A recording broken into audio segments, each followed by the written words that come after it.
ప్రతి ఒక్కరికి ఒక ఎనర్జీ వస్తుంది సెట్లో మొత్తం అందరికీ. శ్రీవల్లి చెప్పినట్టు, శ్రీలీల చెప్పినట్టు, లేకపోతే అందరూ నా టెక్నీషియన్స్ చెప్పినట్టు, నా అసిస్టెంట్ చెప్పినట్టు ప్రతి ఒక్కరికి కూడా ఏదైనా ఇప్పుడు ఫర్ ఎగ్జాంపుల్ అంటే ఒక ప్లాట్ఫామ్ క్రియేట్ చేస్తాడు తను ఈ హైలో.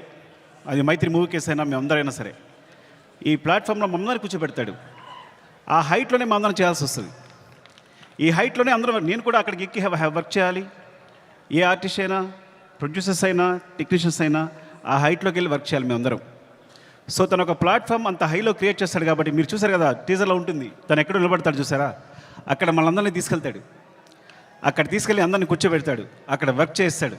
అలా వర్క్ చేయడం వల్ల వచ్చిన మూవీస్నే Pushpa 1, Pushpa 2. Love you darling is pure my love towards you.